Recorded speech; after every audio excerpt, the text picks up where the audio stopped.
Ladies and gentlemen, welcome back to the podcast. My name is Justin. I am your host of Next Album Please. And today I have Micah from Empty Atlas. How you doing, man? Doing good. How's it going? It is going. It is definitely going. We're almost out of 2020. I mean, we're not completely out of the craziness, but we're getting there, hopefully, you Yeah, know. I So, believe it. with Empty Atlas, you guys came out with an absolutely stunning album, and I hope hopefully I'm saying it correctly. It's Karis, I say Kairos. I Kairos. Okay, have. It's. I mean, it's a ancient Greek word, so I mean, it's not like we really know, but I say Kairos. perfect, perfect. So this album, like when you guys approached me and said, "Hey, can you guys check this album out?" I was like, "Oh yeah, no problem." Everybody that sends me DMs with work and stuff, I'd like to check out because I just love to grow my musical library, I guess. Yeah. Also, you're nice. You're willing. Thank you, thank you. You know what it is, man? It's I'm not in the business to make people not what's the word for it, to make people think that their music is horrible. Mm, Everybody out there that makes music in their eyes, and with their fans and stuff, their music's good. Their music's, it's art, no matter yeah. what how you look at it. You sure hope nobody's putting out something that they themselves are like, "Woof, this is garbage." Exactly, exactly. But I know that there's a lot of critics and podcasts and stuff out there that definitely kind of, I don't know what's the worst word for it. They kind of, lack of a better term, pardon my language, shit on Yeah. bands, basically, that aren't up to their standards, and that's not what I'm in the business for. And you guys by far do not meet any of that criteria, anyways. So I don't think anybody would ever say your guys' album was, or all three of the albums were horrible at all, because they were Oh, thanks, man. spot on, spot on. So how did Empty Atlas meet? How did you guys get together? Sure. So I mean, so you talked about there being three albums. For us, there's like two albums Oh, okay. because I know that's confusing because on purpose, because I'm weird like that. But I started playing music. I mean, I was in high school and stuff, and started playing under a different name, and then recorded some music I was really proud of. But as I started, adding members and stuff, it came really more of a band setting. It Mhm. just felt weird to kind of. I didn't want to put it under my name. I didn't want to do that. So I basically re-released some of that music. I mean, pretty much all of the music that I had previously released because I just felt the quality was good enough to keep them going. And some of the songs people still ask for, so that's cool. But Nice. so that's on Anniversary, and we put that out in 2014 after we had just officially become Empty Atlas. Oh, okay. I was playing with yeah, and I was playing with some great guys. At that time, we were already in the middle of writing a new record, and that's what we call our first album would be Hestia that we put out in December 2016.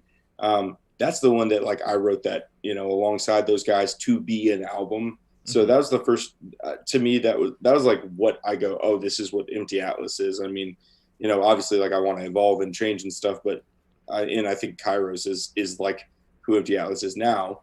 But the thing that was kind of tough about this, I'm going to go into so much detail. I'm No, so sorry. you're hey, perfect. But, Go ahead. but so like with Hestia, right? I was recording, with some guys that at the time they really, new parents and stuff like that. And they just had a lot of things in life that meant they couldn't tour the record at all. And so I was like, dang, I kind of have that vision for the band and those guys, nothing negative against them. They just had obligations that meant they couldn't. Yeah. So, I mean, even before we put out the album, I think it was that summer we kind of talked about, we're like, hey man, like local shows cool, but we just cannot play out of state or anything like that. And it just became like, dang, I gotta figure something else out. So, December 2016, we put out Hestia. And at that show, our current guitar player, Brennan Michael White, was a friend of mine who had been playing, his solo stuff and still does. And he's a fantastic songwriter by himself. But he came up to me at the release show for our first album and was like, man, I don't know if you'd ever need another guitar player or anything, but I'd love to play some music with you. And I was like, well, heck. Nice. So I didn't even tell anybody like, hey, these other guys don't want to, tour or anything like that. So that was kind of the end of that band anyway. Um, And then so at that, Brennan came up to me and said, I don't know if you ever need another guitar player. Maybe like 2 weeks before that, a really good friend of mine, Alex Ingram, who's our current bass player, had just moved back from Nashville, and he was like, we were talking about music and stuff. And again, I didn't tell him, hey, we're gonna try to do something different with the band. But he was like, man, I was playing a lot of bass when I was gigging and stuff in Nashville. I don't know if you'd ever want a bass player or whatever, but so like he's yeah. into place. So he is primarily too. He plays keys and guitar, and I mean he's a fantastic bass player. But it was just weird to be like, you didn't even know I was looking for a bass player, and like that's the one you called. But and then our current drummer, Robert Curry Hansford, we played with another band of his that was sort of in the middle of going through a breakup. Maybe like 3 weeks before the album release show, we played with another show with them, and then we just started talking through that. And at the time I was going, maybe I don't need like a full band. Maybe I try to do like the hired gun stuff and just bring in some random guys. But literally, like, we had one band practice with all of these guys, and I was just like, holy crap, that's Empty Atlas. That's what it is. And so Perfect. like we've been playing now together, for coming up on, I guess, over 4 years. So Yeah, been, when I was looking at the albums, it had said 2012, 2016, and then 2020. And I was going to bring up a question too later on in the podcast, but I can bring it up now. So are you guys gonna? Well, since Anniversary is kind of like, I don't know, not. It's I call it a double EP because it's Okay. like. The reason I called it Anniversary even was like we put out 3 songs on an EP and 3 songs the following year, and then the next year is when like I was like, hey, this is now an actual band. So like it's a combination of some stuff that we had recorded over the previous 2 years, Mm-hmm. Along with some B-sides that are stuff that I'd written and liked, but it was all like acoustic kind of demos more so. Yeah.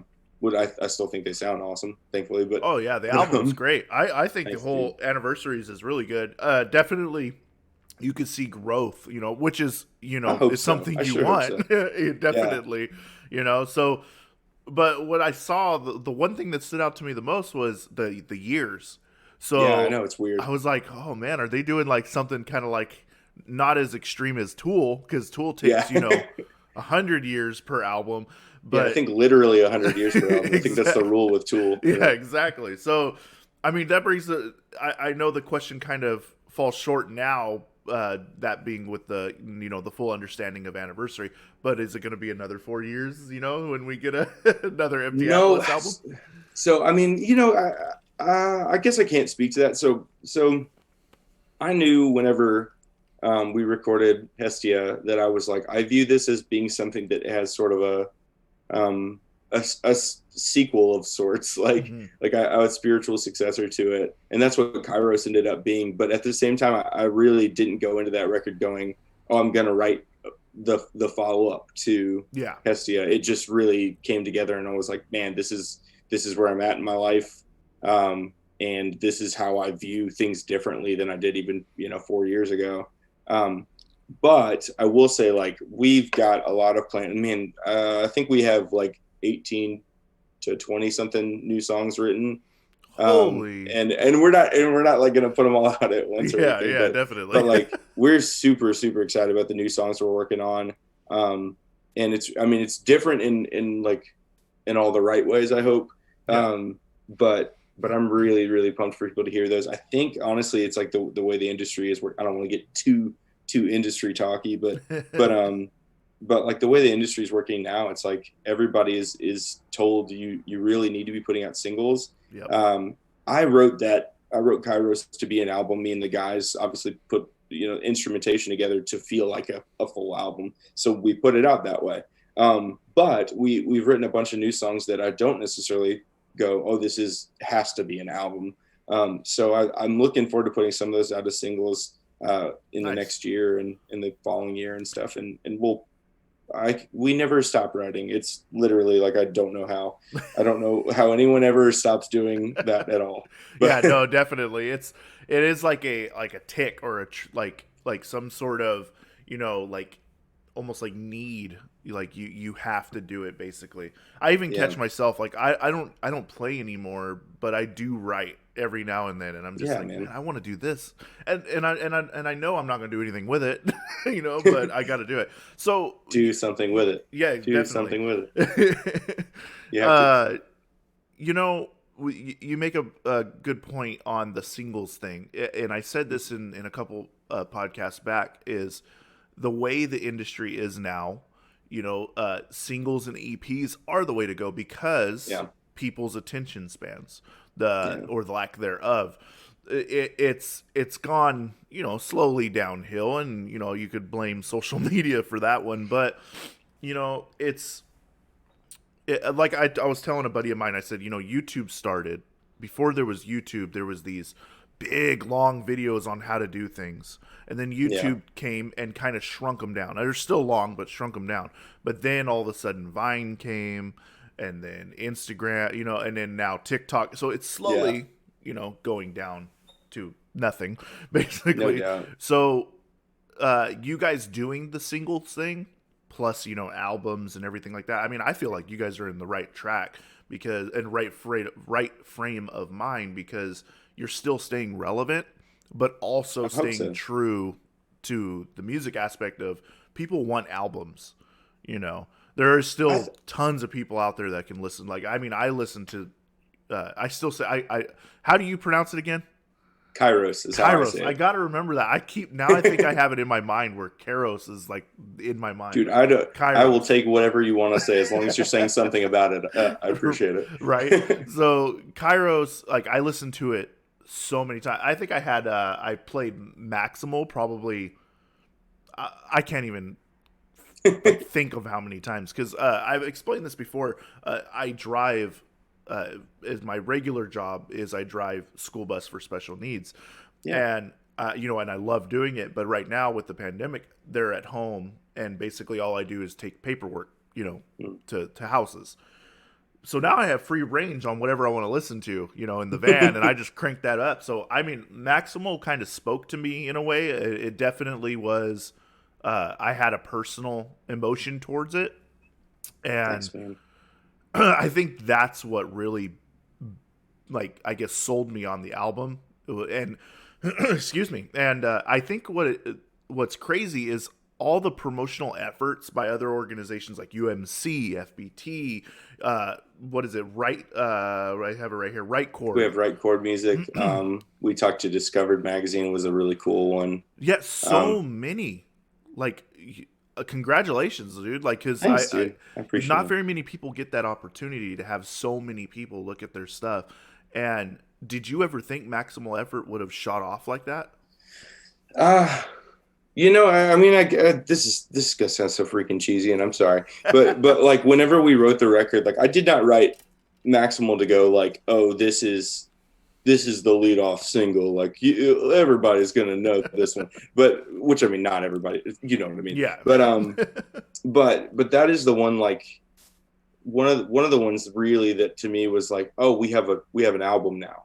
Yeah. Like before that, we had some songs I really love. Like Carcosa was actually one of the first ones off of the new album that we wrote, and we recorded it together. And I was like, holy crap, I really like this. Yeah. And Birthday was actually the second one. Those are so like, there's such a weird dichotomy between those songs, but Maximal was the one that I was like, oh, I feel like I get it now.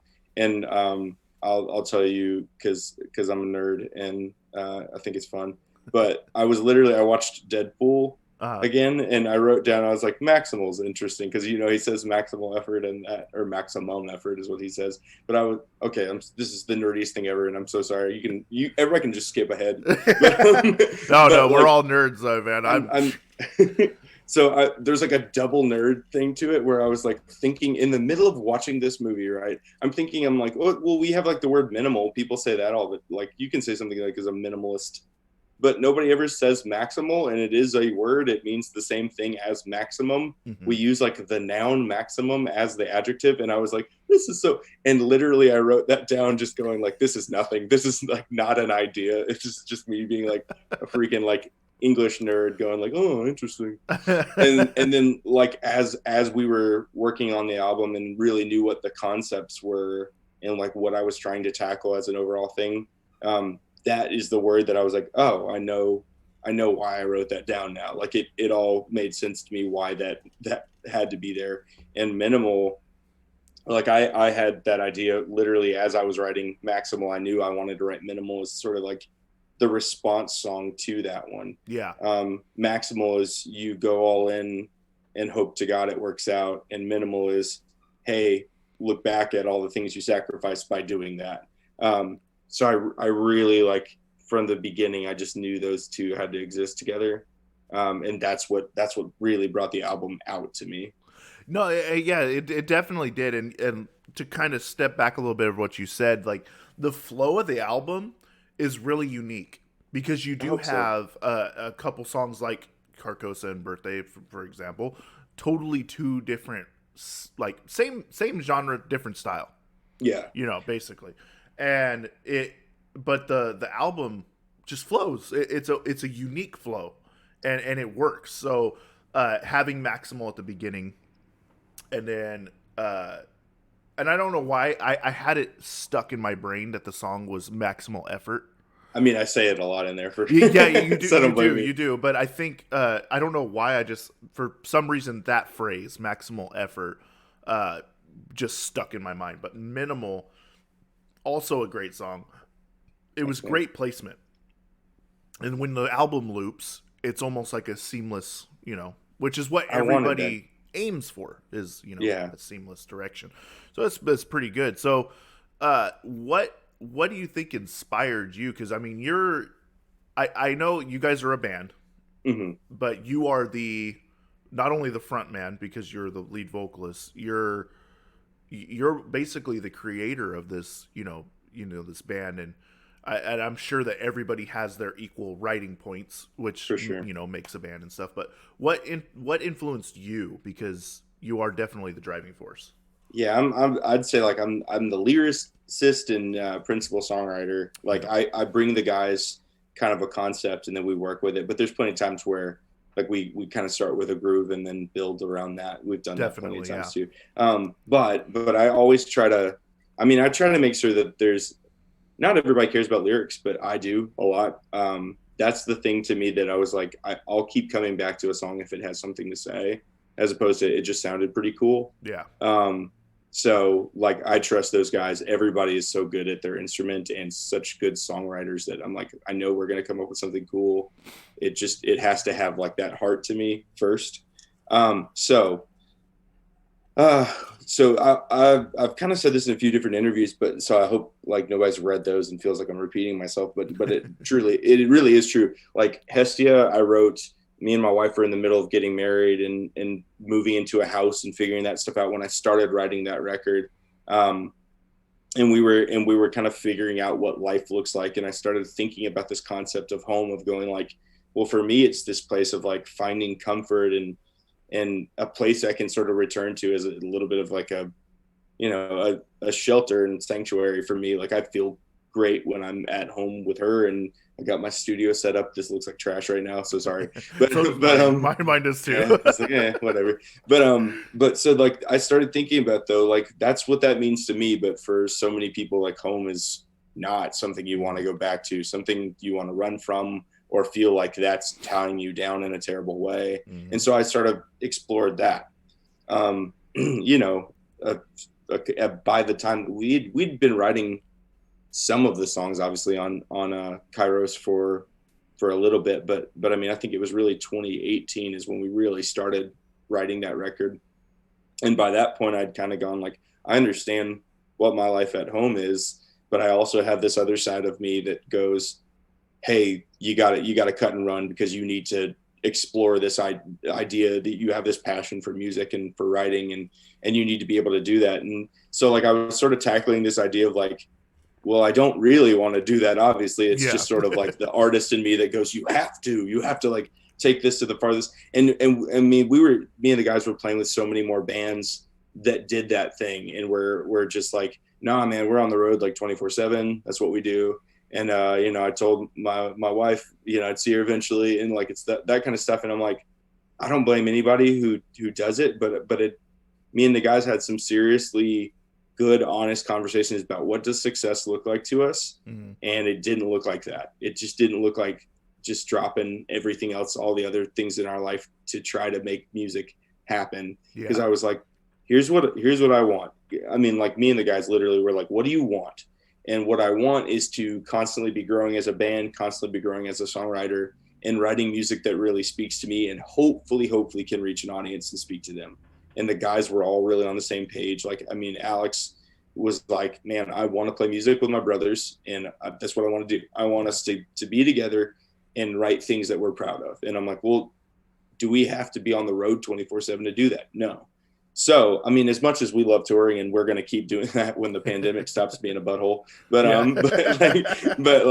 but right now we were, you know, I'm very glad we had that mindset, because we've been able to keep working together and still, I mean, feel like a band, even though it's like, it kind of sucks that it's like we put out a record and we don't get to tour it like we had planned. And there's so much stuff that got shot in the foot when all this stuff went down. But honestly, I was like, we even talked about like, okay, well, what if we push the album release and push that, you know, until next year and wait till all this stuff is done? And I was like, no, like, I mean, we all, not just me, like all of us sort of thought about that. And then we're like, just the reality of it is like, I mean, I needed music at that time. Like, I think everybody did. I think everybody needed more stuff. There's a reason, like, I mean, people's like Spotify, you know, what is it? Spotify Wrapped stuff is like, there's so many hours of music that people listen to. And like, we needed something that you could feel like connected to people. And I was like, I was like, I don't know if this record's going to be that for anybody, but I hope it is. So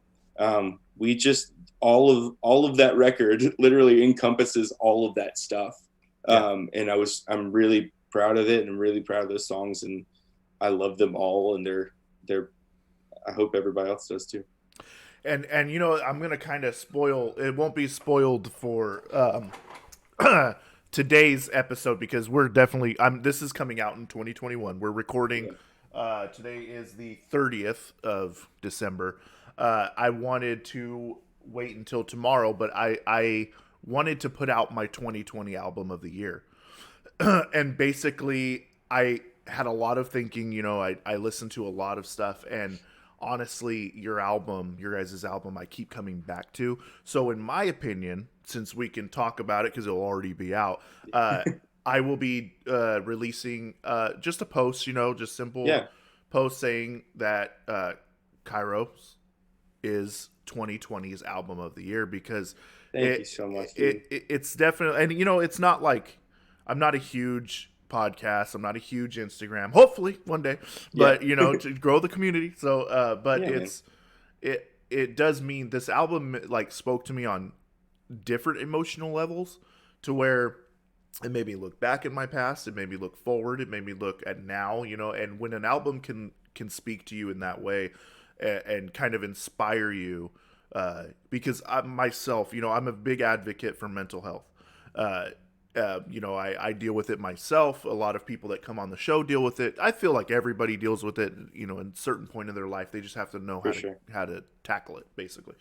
And your album, no matter what mood I'm in, it brings me out of it. And that's very important for me personally. So that's why I chose your album as, you know, album of the year.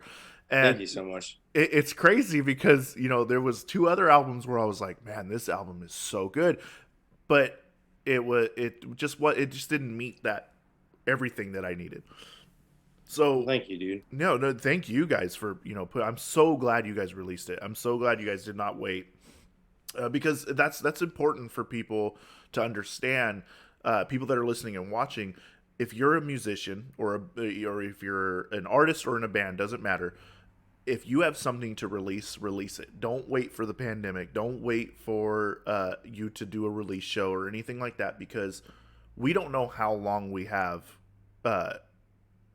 day by day on a human level, but we also don't know how long we have in this pandemic. So, you know, we could be in this for a whole nother year, you know, God forbid. But it's very important for you, if you have an intent to release, just do it. You know, simple as that. I've said that a bunch of times too. Like it sounds morbid, but it's really not. Like if anything, it's more hopeful to me. It's like you don't know how much time you have, so use the time you have to accomplish those things that you really care about. This was music we cared about a lot. So I just didn't want to sit there and go, well, eventually, Yeah. it just wouldn't have felt right to me.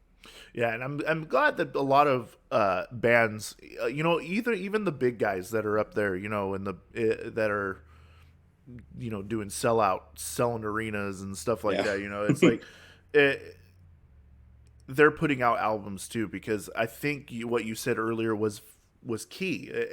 Everybody needed music at this time, because what is the one thing, and I've said this many times before, and I've probably super redundant and repeating myself, but the one thing that everybody has in common in this world is we all listen to music Yeah. on different levels, but we all listen to music because it has that rhythm, it has that beat, it has life in it, Very and true. and it's very important for us to listen to it. So definitely, without going too off into the emotional side and all that stuff, it definitely super glad that you guys released it. So Thanks, man. your creative process, you kind of went into it, like, so how do you present the guys with something? Yeah, I mean, it depends on the song. Sometimes I intentionally go, hey, I've got, I'll pretty much have the lyrics written with the anticipation of going, like, some stuff needs to change and edit. Like, it's like if you were writing a novel, you need to come with one thing and then be ready to change it if it's like, hey, this would fit better if we did this. But I'll often sort of have the main chord progression together and bring it to the guys and just go, what are we feeling with this? Like I mean, just for instance, like Carcosa is one I pretty much demoed it out one way and was like, yeah. So I played the keys on that one and had the keys demoed. I had like a kind of a beat machine behind it originally, and I was like, I don't think we're going to use that. I don't know what we're going to do, but not that. And then I had the all the vocals, but and I had the trumpets. Like I had MIDI trumpets at that time, which that ended up being one of my favorite things because I was like, yeah, we could keep it as MIDI trumpets, I guess, if we want to, or we could get rid of them. And then ended up like the guy who engineered our record, Nick Smith, knew Philip Laster, who played horns for Prince, Wow. and he was the horn section leader for Prince. And he was like, man, just reach out to that dude, see what he's willing to do for you. And he recorded the trumpets on it, and I freaking love that section of that song. So it came together in a very different way than I had it. The chords were there, the melody was there, but when you're in the studio and stuff, you get to do more things. And even as we kind of demoed it more, we added more guitars. Brennan is like our guitar player, Brennan Michael White, is legendary just for being able to layer cool guitar parts that you're like, if you listen closely, you're gonna find something new every time, and I just love that. Yeah, Like definitely. I was there when he recorded it, and I still find new stuff, and I'm like, I don't remember that, When did you put that in? dude. It's so fun. It's really fun though. Like I really enjoy just constantly being surprised by something that I was part of. I'm like, that's just cool.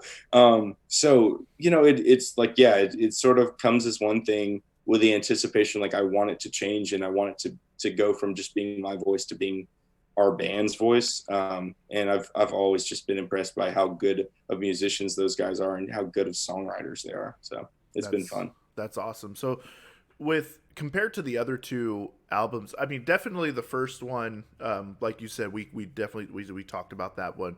But compared, like, how would you compare Kairos to Hestia? Like, when you went in recording, did you feel like you had like a more comfortable, chilled, like ready to go vibe going into Kairos? Well, and weirdly, like I feel like I was more ready in terms of just not ready, but I was more like, oh, I know what these songs sound like going into Hestia than Mm-hmm. Kairos Oh on wow. purpose. So Kairos, like I wanted us to kind of come in and go, this is one thing, but we're willing to change some guitar parts and willing to find interesting stuff. So like even though like the songs were definitely there going into the studio and we're 99% like pretty much what we were demoing and kind of had planned out. We made changes in the studio, came up with cool ideas. I mean, we even in the mixing process, we came up with some fun ideas with Tyler Spratt, who mixed our record. And versus Hestia, like I pretty much like I demoed them and we played them that way. Which nothing against the guys that I was playing with at that time, but like it wasn't as collaborative Hmm. And I mean, I still love those songs, and I still loved making that record with those guys, but it definitely felt a little bit more like they were sort of going, "Hey, yeah, it's your vision, like do it." Which, Yeah, I mean, props to them, but also like it was this still in one its felt infancy, basically. exactly, You exactly. know, It that was was nothing against yeah, them, yeah, and definitely. I think the biggest difference besides just the sort of collaborative nature of when you let the musicians be themselves, really, like all these guys I'm playing with are just they're playing like they play, and it's Yeah, that was really cool. But one of the biggest differences for me was like on Hestia, I was like, we're a band in Mississippi, and I don't want to sound like a band in Mississippi, and like, and then time passed, and I was just like, that's not a bad thing. Like, I write some stuff with like a little bit of America. I mean, Birthday and is an example of that. Valleys has a little bit of that Americana stuff in there, and it wasn't like my intent to go, I'm going to write an Americana song or anything like that. I mean, it's definitely still a rock album. Don't get me yeah, wrong, but like I wasn't afraid to go this wears its influences on its sleeve a little bit more versus us sort of running from it a little bit on Hestia, which I still love those songs. I still yeah. think it came out great, but like I definitely was going, I don't want to sound like a place. Versus on this one, I'm like, man, I just want to sound like us, Yeah. and I feel like that came through a little bit. Well, definitely too, and you know, it's awesome that you say, you know, that you had like the Americana type vibe.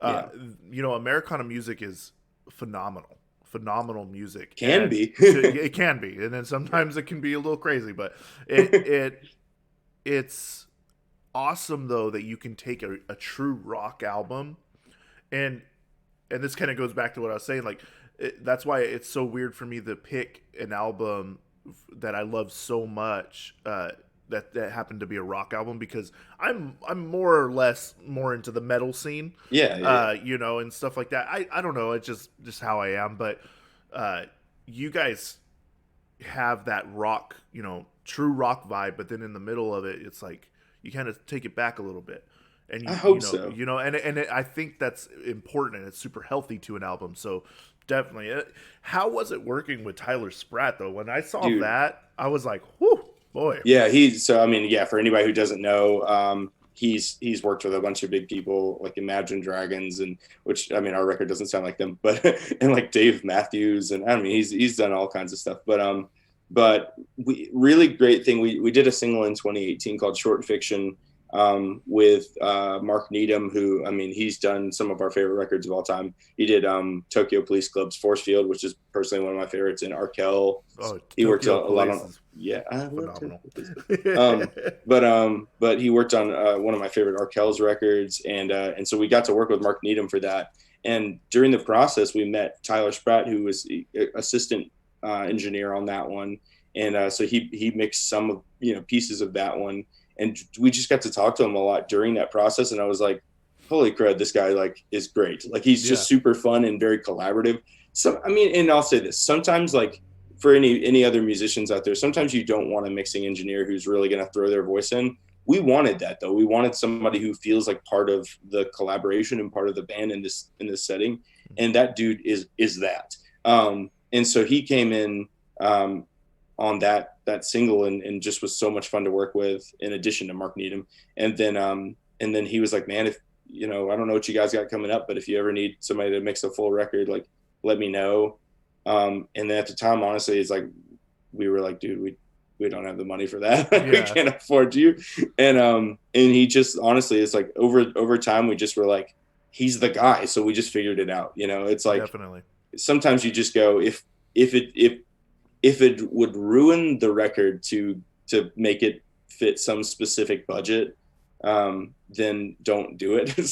So we were like, okay, we're just gonna put together the money. We're gonna figure it out. So it was awesome, and he's just phenomenal. And truly, like I'd have him mix everything in the world if he's just that good. You know, But and that's key though that you say that because a lot of people it is hard out there, you know, as a musician it is yeah, not easy if you want something, you know, done right and done great and where your sound can be overall like the best you've ever heard. for Uh sure. you know, it's not easy to shell out that type of money, because I mean, I totally understand it's expensive. My brother is an audio engineer, and I couldn't believe some of the prices he was charging people, and I'm like, you're a nobody, dude. What are you doing charging that much? He's like, dude, it takes a lot of work. I was like, okay. Yeah, for So sure. the fact that you guys did that, though, it's totally worth it. Totally worth it. Thank you, man. Like, and it's not, I'll say this too. It's sometimes it is not about the money. It is not about going, this guy's the most expensive, therefore he is the best. And Tyler's by no means like the most expensive. There's plenty of people out there charging double what he's charging. Oh, definitely. And giving way worse work too. Yeah. But honestly, it's just when you find the right person, I really do think it's just worth figuring it out. And for us, like we played some shows that, it was like, we are playing this show for money. Like that is, and I didn't feel bad about that, because honestly, it was like, if it means that we get to make the record exactly the way we want to make it, like, that's cool. So, I mean, we just saved up the money, figured it out. And honestly, like, I love everything he brought to the record. There's so many cool little things that I'm like, honestly, I was like, I forgot that was not there in the original demo, and I listened back and I go, oh, that was a Tyler, like he did that, and he did that for us. That's nice, man. I want to take a step back again to Sure. In the interview, you said something about not wanting to be on the road 24/7. Yeah. I just remember what I was going to say about that.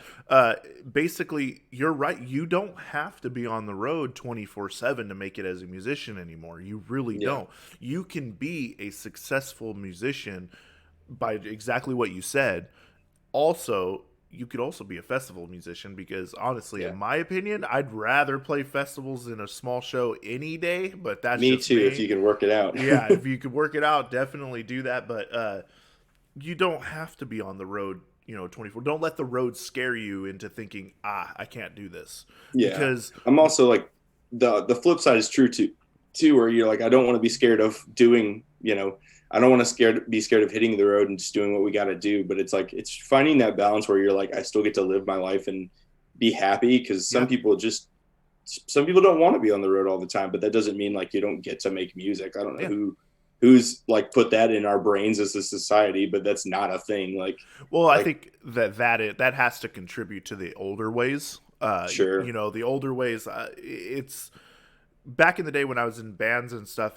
It was very much, you have to be on the road to make money, because there wasn't Spotify and stuff like that. That stuff it didn't exist. There was MySpace, which was great for its time, but at the same time, you had to sell merch, you had to sell stuff like that in order to make anything. And then, the amount of equipment we have these days, like, I wish I had the interface, the mic setup, and everything I have right now for this podcast for when I was in a band. Yeah. Because, I mean, playing to an MP3 player was not the way to go. Oh, that's so weird. You don't still do that right now? No, never. Yeah, dude. So the times have definitely put that in our brains, and even with the younger guys, they think, oh man, I got to get on the road. I got to play live. If you're going to play live because you want to and you want to hear that crowd reaction, perfect. If that's what you're in for, that's why you want to go on the road, go. But if you're going because you need to make money, then you're in it for the wrong reasons. Yeah, and honestly, like, these days, it's really hard to make money on the road too. Like, it really is. So, like, I can't tell you how many times we've played that. I mean, I'll say this, and I guarantee, like, every musician here is gonna identify with this. You play like the bar gig, and then you have to sit there and wait for somebody to actually be willing to hand you money that was agreed upon beforehand. Yep, that's a terrible feeling. Like, they want you to go, like, I want to feel undervalued. Like, it's garbage. And like, there's plenty of venues out there that are like doing their best, but the most they can hand you is $20 at the end of the day, and go, well, I know we agreed on this, but we're doing what we can. Thank you for driving that 250 miles. Here's dude, right? $20. And we've done that, and we've done the opposite, where we've done exceptionally well for a show that I was like, I had no expectations for that, and it was rad. Yeah. So like, money is super, like, I mean, it's fluid. Like, you just do not know what you're going to make on the road, and like, that doesn't mean we don't want to, like, oh my gosh, I miss playing shows. Like, I miss being, oh my gosh. like we kind of made it our plan, we're going to go everywhere as soon as all this is done again. But like before all this stuff, we were really like going all throughout the Southeast and kind of working up the East Coast a little bit. Just because it was like, hey, I want to play in places that we can form actual community with people and like be part of it. And so like we met so many great bands through that stuff. And then now I'm like, shoot, like it feels like you're starting all over. But I'm gonna do that. Like I'm super looking forward to just jumping back into it as soon as all this is done and just getting us back on the road, because it's fun. Like I love these songs and I love hearing people go. People who have heard the song and go, oh, you play it slightly different live, and we try to add like interesting stuff for people to listen to. Like I think we are a good live band. From what I could tell, because obviously I'm on the West Coast, I haven't got to see you guys. When you guys do come to the West Coast, I always check on everybody, especially right now I have all the time in the world to check on everybody. So, but it's once everything gets lifted, I'm going to be watching everybody closely, because my fiance and I we're dying to go to a show. Like we want to see live music. We want to go and do things like that. And if you guys ever do come to the West Coast, I'm definitely going to be there. It's in the cards, man. We'll absolutely. We had a huge plan for the release, and it just ended that, unfortunately. But we're gonna do something big. Hopefully next year. Well, I can't wait, man. And that's like the one thing that this pandemic has kind of brought people. It's not only separated people, it really has in many ways, but it's brought a lot of people, especially the music community, back together, because everybody, you can talk to anybody. What the one thing they want to do? Oh, I want to see a live band. I want to see a live band. And for right now, for me on the in California, I can't get any live music. They're even shutting down the guys that go and sit on the corner and play their acoustic guitars. That's crazy. And it's like, I would pay money to see that right now, and I mean, don't get me wrong. Sometimes you catch a really good performance out of those guys, but it's that bad right now to where I'm fiending for it, definitely on my end. So I don't even care. I'll go to a rap show. I'll go to rock. I'll go to country, trance. I don't care. Yeah, it doesn't matter watch to me some right noise now. Rock. Yeah, exactly. So, but that's great, man. Micah, thank you so much, man, for coming on here and talking with me and everything, and letting us know who Empty Atlas is, man. Because I was really excited for this interview. I was telling myself last night, I was like, okay, what are we going to ask him? Because there's some bands out there that ask for the questions beforehand. No. I think that has a lot to do with anxiety, because they don't want to be bum rushed, and that's not. I think once everybody starts listening to my podcast a little bit more and understanding where I'm coming from, I'm not in the business to do anything crazy or ask anything stupid. So, I was going through my questions last night, and I was just like, what am I going to ask? And then I have like at least like 15 other questions that I want to ask, but I'm running out of time here. No, I enjoyed every minute of this. This is absolutely amazing. Man. So same here. Thank you for, like I said, thank you so much for coming on, man. Let the people know exactly where they can find your music. Sure. I mean, we've got links to everything, all of our social media, all of our, Spotify, Tidal, Apple Music, wherever you listen. You can listen to Kairos by Empty Atlas on anything except like Zune. I don't think you can probably find it on your Zune player. But you can just go to emptyatlas.com, and then we've got links to everything. You can find out, whenever we're playing shows again, you can find out where we're playing. And then we have some really exciting stuff still coming up. I'll tell you here, we just recently did a live studio performance just for something, because I'm missing live music a lot too. So we did that, and we'll be putting that out soon in the next year. Ooh, awesome. Yeah, just to kind of show people how we're playing the songs live and what we sound like live. So perfect. I can't wait for that, man. And that's gonna go on YouTube. Yeah, we'll put that on YouTube. I'm sure we'll probably share clips everywhere, but YouTube is the home for it. Yeah, definitely. Awesome. Well, Thank you so much again, man. I know I'm repeating myself, but thank you so much for coming on. Guys, people watching and people listening, go check out Kairos from Empty Atlas. You will not be disappointed. Check out Hesty. You won't be disappointed with that one or Anniversary either. But definitely Kairos, in my opinion. Album of the year 2020 was the definite place for this album. If you are dealing with anything in your life, this album could possibly help you. You know, I mean, it did for me. So, and that being said, I'm going to try something a little new here.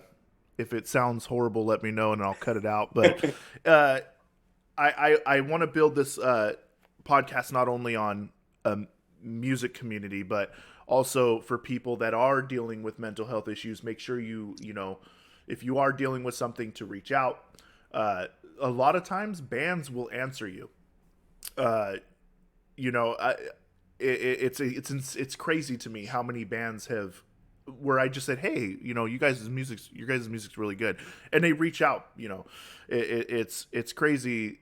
Social media nowadays, it's so easy to talk to people, so there is no reason why, if you are dealing with mental health or anything like that, to talk to somebody. So definitely please do that.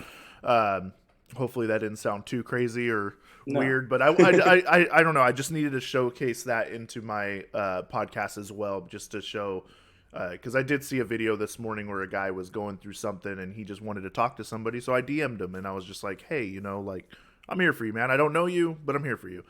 That's awesome. And the best thing to do that, to bond over, is music. So I sent him your album, actually. Yeah. So dude, it was perfect. You. It was perfect. So. That's really cool. But that being said, yeah, thank you so much for coming on. And until next time, you guys, we'll see you later. I can't stay.